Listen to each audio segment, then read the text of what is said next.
نہ پوچھ میرا حسین کیا ہے، حسین نکھرا ہوا قلندر، حسین بکھرا ہوا سمندر، حسین بستے دلوں سے آگے، حسین اجڑے دلوں کے اندر، حسین سلطان دین و ایمان، حسین افکار کا سکندر، حسین سے آدمی کا رتبہ، حسین ہے آدمی کا مندر۔ ابتدا ہے رب جلیل کے بابرکت نام سے، جو دلوں کے بھید بڑے خوب جانتا ہے۔ دیکھتی آنکھوں سنتے کانوں کو مسکان سرور کا سلام۔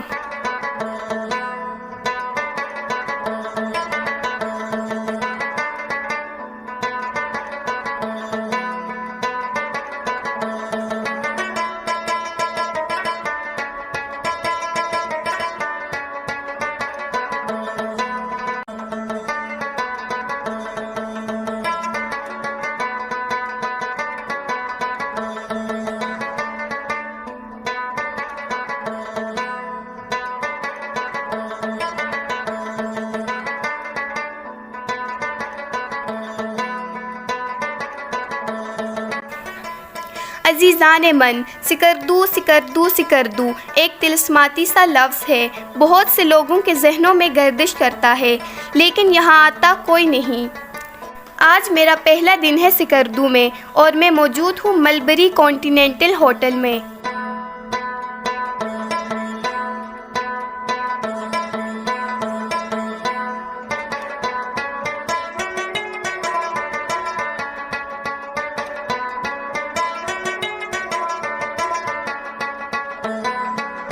جب کبھی آپ سکردو گھومنے آئیں تو کم از کم ایک ویک کے لیے آئیے گا، کیونکہ یہاں پر ڈیسٹینیشنز اتنی زیادہ ہیں کہ وقت تو لگے گا۔ شنگریلا ریزورٹ، ستپارا جھیل، کچورا جھیل، باشو ویلی، چنڈا ویلی، کھرپوچو قلعہ، cold desert, Manthokha waterfall, Shigar, Khaplu palace and much مور۔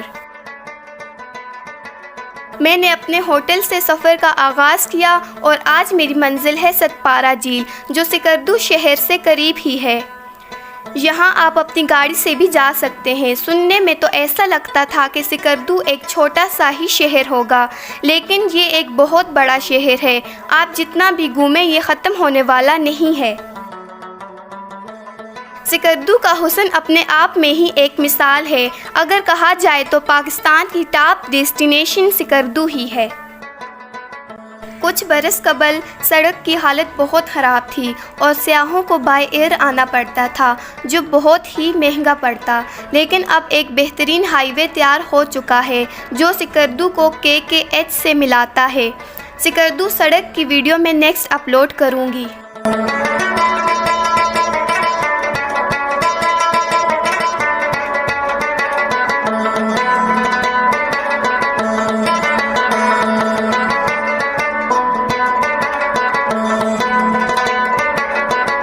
ستپارا جھیل شہر سے قریب ہی واقع ہے۔ آپ اپنی گاڑی کے ذریعے وہاں جا سکتے ہیں۔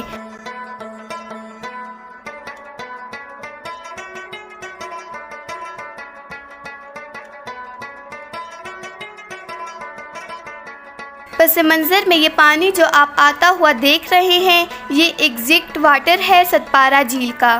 بہت ہی صاف، شفاف اور ٹھنڈا پانی ہے۔ آپ پینا چاہیں تو پی سکتے ہیں۔ موسم گرما میں سکردو کا درجہ حرارت ٹورزم کے لیے آئیڈیل ہوتا ہے۔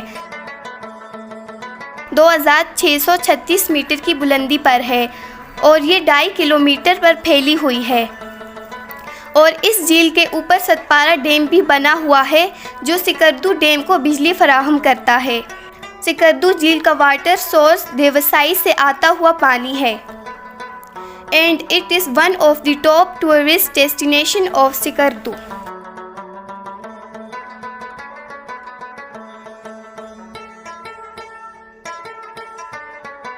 ہوئے مدفون دریا زیر دریا تیرنے والے، تمانچے موج کے کھاتے تھے جو بن کر گہر نکلے۔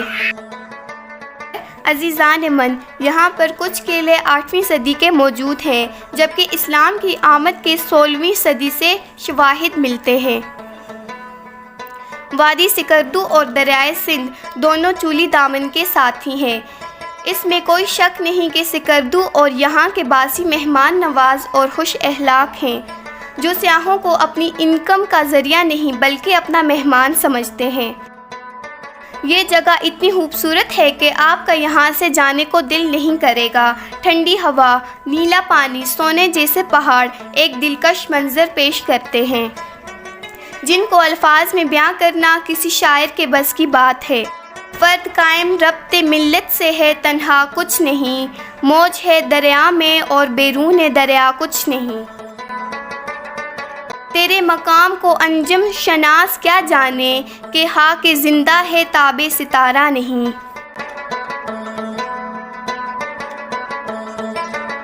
مجھے اس بات کی سمجھ نہیں آتی کہ لوگ اتنے مردہ دل کیوں ہوتے ہیں، پیدا ہوتے ہیں اور مر جاتے ہیں، کنویں کی مینڈک بنے رہتے ہیں، انسان کا مردہ دل بھی زندہ ہو جاتا ہے یہاں آ کر۔ یہ بندگی خدائی وہ بندگی گوائی، یا بندہ خدا بن جا یا بندہ زمانہ۔ اب شوق کے لیے قربانی تو دینی پڑتی ہے۔ پانی کو اتنے قریب سے دیکھنے کے لیے میں نیچے اترتی ہوں نہایت ہی خطرناک راستے سے، اور یہ سب میں اپنے ویورز کے لیے کرتی ہوں کہ وہ یہاں آ نہیں سکتے، کم از کم ویڈیو دیکھ کر ہی گزارا کر لیں۔ کافر کی یہ پہچان کے آفاق میں گم ہے، مومن کی یہ پہچان کے گم اس میں ہے آفاق۔ میرا پسندیدہ شوق ہے گھومنا پھرنا، بادلوں کو دیکھنا۔ جس طرح کے بادلوں کا میں تصور کیا کرتی تھی اپنے خوابوں میں دیکھتی تھی۔ یہاں سکردو میں جگہ جگہ بادل گھومتے پھرتے نظر آتے ہیں۔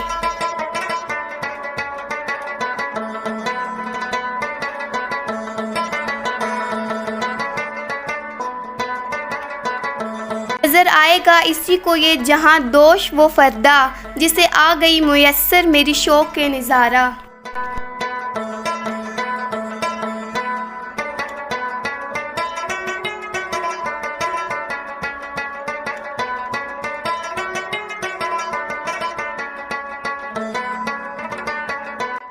آمد اسلام سے پہلے گلگت بلتستان کے لوگوں کا مذہب بدھ مت تھا۔ اسلام کی آمد 1600 میں ہوئی۔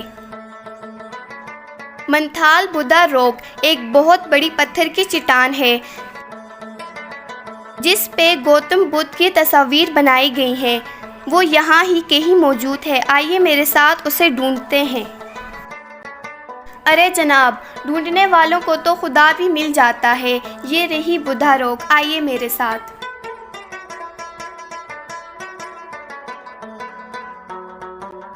عزیزان من، ایک شہزادہ تھا جس کا نام تھا سدھارتھ۔ وہ ہندو مذہب میں برہمن طبقے سے تھا، ایک بہت بڑی سلطنت کا بادشاہ تھا، لیکن اسے بادشاہت سے زیادہ دلچسپی نہیں تھی، کیونکہ وہ دیکھتا تھا کہ مذہب میں چھوٹے طبقے کے ساتھ بہت برا سلوک کیا جاتا ہے۔ سب کچھ چھوڑ چھاڑ کے جنگلوں میں نکل گیا اور وہاں سے اس نے روحانی علم حاصل کیا۔ ہندوؤں میں اچھوت طبقے کے لوگوں کو ساتھ ملایا اور بت پرستی اور ہندو مذہب کا خاتمہ کیا۔ خدائی یکتا پر ایمان رکھنے والے یہ لوگ جوگ در جوگ مہاتما بدھ کے قافلے میں شریک ہوئے۔ علامہ اقبال نے بانگ درا میں مہاتما گوتم بدھ کی تعریف یوں کی ہے کہ گویا 1,27,000 انبیاء میں سے گوتم بدھ خدا کے پیشوا تھے۔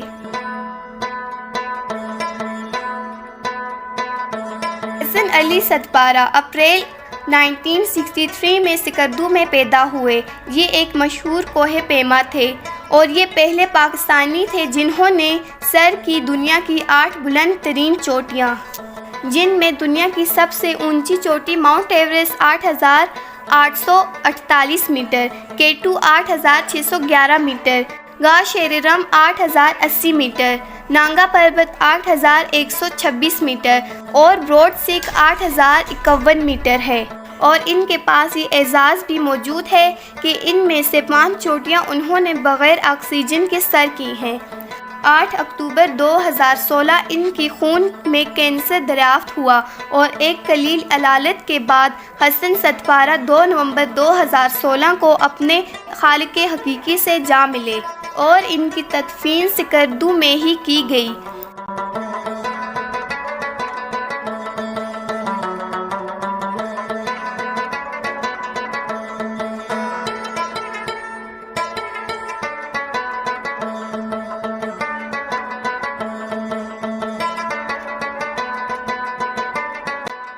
عزیزان من، کیٹو بہت سے جھیلوں کے علاوہ سکردو کو ایک اور اعزاز بھی حاصل ہے، اور وہ ہے دنیا کا سب سے اونچا اور ٹھنڈا صحرا، یعنی کہ کولڈ ڈیزرٹ۔ ابھی میں آپ کو لے جا رہی ہوں سرفرنگا ڈیزرٹ۔ خبر نہیں کیا ہے نام اس کا، خدا فریبی کہ خود فریبی، عمل سے فارغ ہوا مسلمان بنا کے تقدیر کا بہانہ۔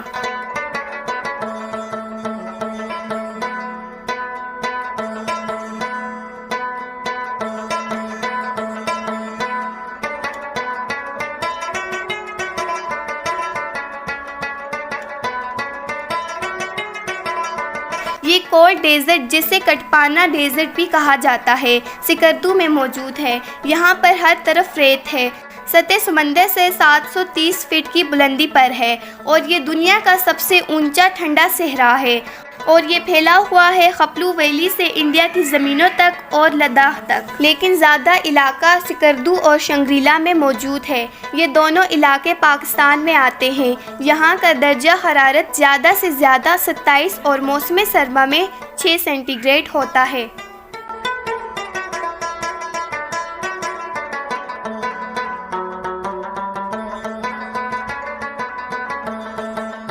اتنی زیادہ بلندی پر ڈیزرٹ وتھ کلاؤڈز سوچنے میں کچھ عجیب لگتا ہے۔ ہمارا تصور ہے کہ صحرا گرم ہوتے ہیں، وہاں پر بہت پیاس لگتی ہے، پینے کو پانی نہیں ہوتا، جبکہ یہاں پر پہاڑوں پر برف اور بادل ہیں، اور پانی بھی موجود ہے۔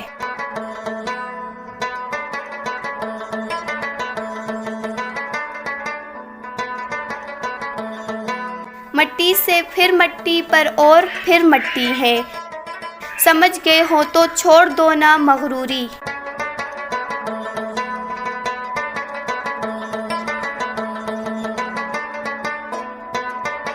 نہ صرف یہ صحرا، اس میں موجود پودے بھی صحرائی ہیں، اور یہ آرٹیفیشل نہیں ہیں۔ یہ اس صحرا کے جیسا ہے کہ جیسا آپ تصور کریں کہ صحرا میں برف باری ہو اور برف میں صحرا ہو۔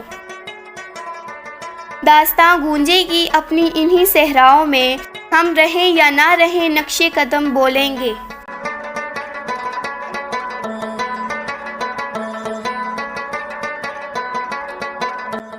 ناظرین، 16ویں صدی میں تعمیر ہوا قلعہ کھرپوچو سکردو میری اگلی منزل ہے، آپ اسے بآسانی دیکھ سکتے ہیں۔ بادشاہ علی شیر خان انچن نے 16ویں صدی کے اختتام پر یہ قلعہ تعمیر کروایا۔ ڈوگرا راجپوت مہاراجہ گلاب سنگھ کو احساس ہوا اس قلعے کی اہمیت کا، اور اس نے اس پر چڑھائی کر دی اور اسے فتح کر دیا، اور اسے اپنی چھاؤنی کا مرکز بنا دیا۔ گلگت بلتستان اور ورسلی کے لیے مغل بادشاہ عالمگیر نے بھی اس قلعے کو فتح کرنے کی کوشش کی، لیکن بیکار گئی۔ I love Sikardu Monument. It's must visit place in Sikardu. کیا آپ جانتے ہیں جنگ آزادی میں گلگت کے لوگوں نے بہت قربانیاں دیں، جن کی ایک یادگار یہاں موجود ہے۔ تمام شہداء کے نام یہاں کندہ ہیں۔ 1947 کی کشمیر جنگ میں جموں و کشمیر کی ریاستی فوجیں اس قلعے میں مورچہ بند ہوئی۔ اس علاقے کے اسکاؤٹس اور عوام نے پاک فوج کے ساتھ مل کر کشمیر کے علاقے ہندوستان سے چھینے تھے۔ 6 ماہ اس قلعے پر مورچہ بندی رہی، اور 6 دن تک یہاں آگ جلتی رہی۔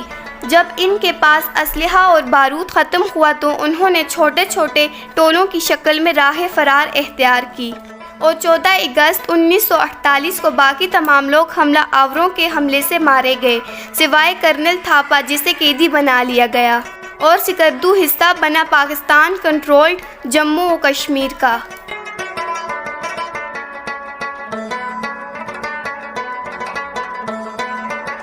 میں موجود ہوں قلعے کے داخلی راستے پر۔ یہ سطح کافی بلند ہے، اور آپ ٹریکنگ کر کے بھی یہاں سے اوپر جا سکتے ہیں۔ راہداری میں مختلف جگہوں پر بینچز لگائی گئی ہیں۔ اگر آپ تھک گئے ہیں تو بیٹھ کر آرام کریں، میں تو تھک گئی ہوں۔ حضور، قلعے کا تو پتہ نہیں کس حالت میں ہوگا، لیکن یہاں سے سکردو کے نظارے بہت خوب کیے جا سکتے ہیں۔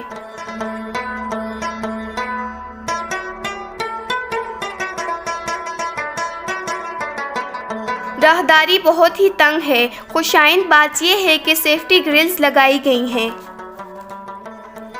سیاحوں کا بہت بڑا ہجوم اس طرف آتا ہے۔ غیر ملکی سیاحوں کی بہت بڑی تعداد سکردو میں ملتی ہے۔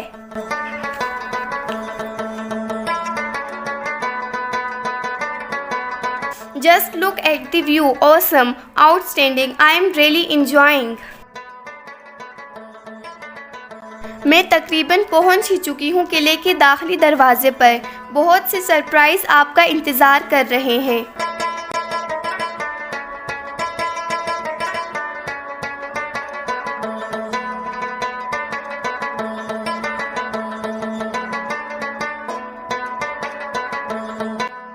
₹50 فی گز ٹکٹ ہے، لیکن ایک بہت عجیب بات ہے آپ کے لیے کہ دروازہ کھلتا نہیں، بلکہ آپ کو تکلیف کر کے ایک چھوٹے سے سوراخ سے اندر داخل ہونا ہوگا، جو اپنے آپ میں ہی ایک ایڈونچر ہے۔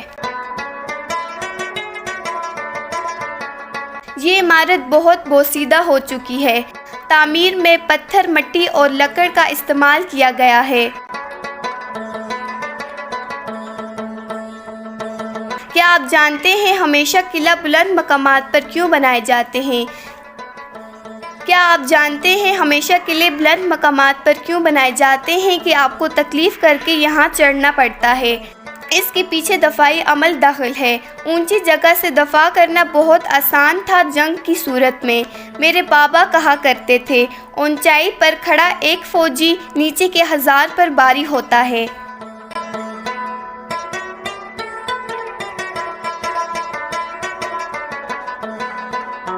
قلعے کی تعمیر تو 16ویں صدی میں ہوئی تھی۔ اس کے بعد اس نے کئی بادشاہوں کو آتے اور جاتے دیکھا اور گواہ بنا زمانے کے عروج و زوال کا۔ اس مقام پر آپ کو کھڑے ہو کر اندازہ ہوگا کہ سکردو شہر کتنا بڑا ہے، اور یہ بلا وجہ ہی نہیں دنیا میں مشہور ہے۔ اس کی وجہ شہرت بے مثال ہے، لاجواب ہے اور تعریف کے قابل ہے۔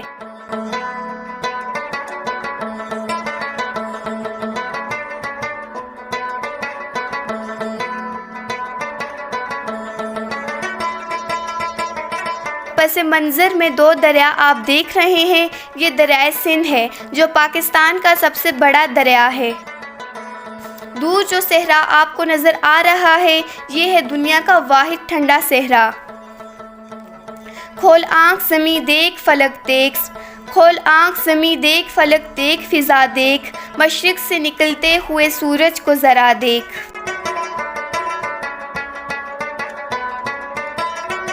ایک راستہ اوپر پہاڑ کی چوٹی تک جاتا ہے جو کسی بزرگ کا مزار ہے۔ میں معذرت خواہ ہوں آپ سب سے کہ اب مجھ میں اوپر چڑھنے کی ہمت نہیں ہے۔ اللہ تبارک بزرگ کے درجات بلند فرمائے۔ آپ دیکھ سکتے ہیں کچھ لوگ کوشش کر رہے ہیں اوپر جانے کی۔ قتل حسین اصل میں مرگ یزید ہے۔ اسلام زندہ ہوتا ہے ہر کربلا کے بعد۔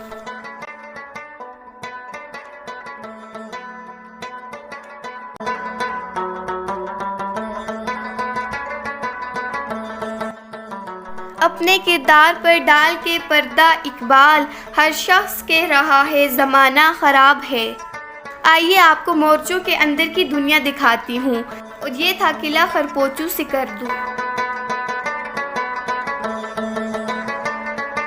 میرے ہر دل عزیز ہم وطنوں، سکردو پارٹ 1 کے بعد آ رہا ہے پارٹ 2، اور میں بڑے فخر سے کہہ سکتی ہوں کہ آئندہ آنے والی ایپیسوڈ بہت دلچسپ ہے۔ آپ ضرور دیکھیے گا۔ اللہ نگہبان۔